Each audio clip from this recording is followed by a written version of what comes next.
Students of CBSE board class 10th class 12 बच्चों, result जो आएगा उसमें मैक्सिमम बच्चों को क्लास 12 में फिजिक्स में डर लग रहा है और 10th वाले बच्चों को भी कहीं ना कहीं साइंस में लग रहा है।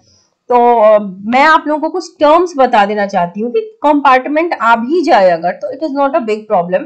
रिजल्ट आने के जस्ट एक महीने बाद वो एग्जाम होता है और आप उस सब्जेक्ट को क्लियर कर सकते हो।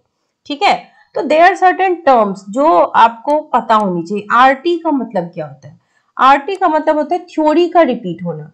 Students of CBSE class 12 are required to pass both in theory and practical. ये तो आप जानते हो, थ्योरी और प्रैक्टिकल दोनों में आपको सेपरेटली पास होना है। Students with RT against a subject needs to appear for theory paper. Practical में नहीं अपीयर होना, प्रैक्टिकल का मार्क्स फॉरवर्ड हो जाता है। आरटी का मतलब आपको थ्योरी में फिर से अपीयर होना है। Since class 10 student would be pass on cumulative score, आपका क्यूमुलेटिव स्कोर होता है तो 10th और 12th मिला के आपको पास होना होता है। तो in that case this abbreviation would not work. RW, कभी कभी किसी किसी बच्चे को का रिजल्ट विथहेल्ड हो जाता है तो तब लिखाता है RW। ये सब common, RW is not common, ये कभी सर्टेन सिचुएशन में होता है। कोई टेक्निकल एरर हो गया, कोई dispute on some unfair means हो गई, कोई सर्टेन ऐसा इश्यू हो गया है, तब किसी के बच्चे के रिजल्ट पे आता है रिजल्ट विथहेल्ड। ठीक है, clarity on result of the subject would be shared through separate communication. Student को भेजा जाता है, स्टूडेंट के साथ ही कम्युनिकेशन होती है। एक और टर्म होता है रिजल्ट लेटर। ये कोरोना सबके टाइम में या फिर कोई ऐसा उस तरीके का कोई पैंडेमिक सिचुएशन हो तब जाकर के जब कुछ पेपर्स कैंसल्ड हो जाते हैं तो आता है results later. Board had release the evaluation criteria for such paper. जो पेपर हो नहीं पाए तो उसके लिए क्राइटेरिया बनाई गई। Results of 400 students could not be calculated based on the criteria detailed by the board.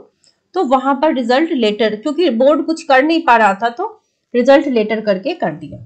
ये कंपार्टमेंट करके आती है जब it stands for compartment. Students have, जिसने मैनेज नहीं कर पाए, इवन आपके टीचर्स मैनेज नहीं कर पाए आपको मिनिमम स्कोर दिलाने में, तब जाकर के यानी कि जो मिनिमम पासिंग क्राइटेरिया थी किसी सब्जेक्ट की वो मीट ना हो पाए विच इज 33%, तब जाकर के कंपार्टमेंट आती है।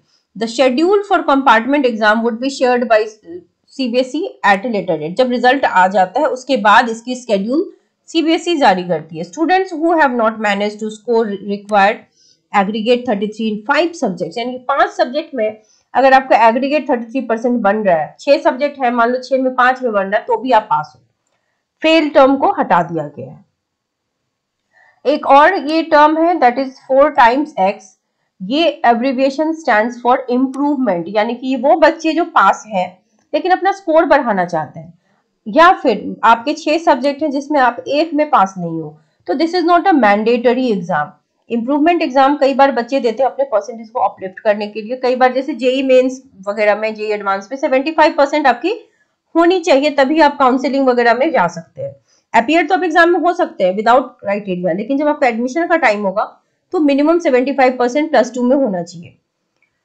तो वहां पर बच्चे अगर नहीं ला पाते हैं अभी बोर्ड में, तो फिर जस्ट एक महीने बाद जो कंपार्टमेंट एग्जाम होगा वही इंप्रूवमेंट एग्जाम भी है। तो आप अगर पास भी हैं तो किसी एक सब्जेक्ट में क्लास 12 के बच्चे इंप्रूवमेंट एग्जाम दे सकते हैं और 12th वाले 2 में दे सकते हैं।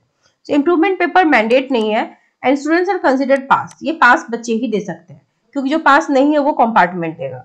These students can appear for improvement in the next year board, next year भी दे सकते हैं as private candidate। ठीक है। ER का मतलब है सीबीएसई ने बेटा फेल हटा दिया है and use ER which stands for essential reappear, यानी कि students who have been given ER are required to appear for CBSE 10th या 12th एग्जाम नेक्स्ट ईयर। यानी कि जितने, मान लो कि किसी के 4 सब्जेक्ट में कंपार्टमेंट आ गई तो कंपार्टमेंट तो आप लिमिटेड दे सकते हो ना, 10th वाले 2 में दे सकते हैं, 12th वाले एक पेपर में दे सकता है। उसके अलावा अगर है तो आपको तो फिर अगले साल ही अपीयर होना होगा। तो दैट इज एसेंशियल रिपीट। तो these are all the certain technical terms जो रिजल्ट में यूज होते हैं, बट रिजल्ट अच्छा बन रहा है। ये तो जस्ट फॉर इन्फॉर्मेशन है कि आपको पता रहे और क्लैरिटी रहे कि इनसे डरने की भी जरूरत नहीं है। There is a way out. 3 compartment exams होते हैं। एक जब आपका बोर्ड हो जाएगा रिजल्ट के बाद, 1 महीने बाद कंपार्टमेंट एग्जाम होगा। दूसरा अगले साल जब बोर्ड होगा तब होगा। तीसरा अगले साल के बोर्ड के कंपार्टमेंट एग्जाम के साथ भी आप अपियर हो सकते हैं। तो there is no problem. Stay happy, stay chilled. जो भी एग्जाम है उसको अच्छे से पढ़ के दीजिए। Try to be as good as possible जो रूल्स है रेगुलेशंस है उसको फॉलो करते हुए वहां पर आंसर लिखने की कोशिश करो, पेपर को भर के आओ। Correct. Wish you all the very best.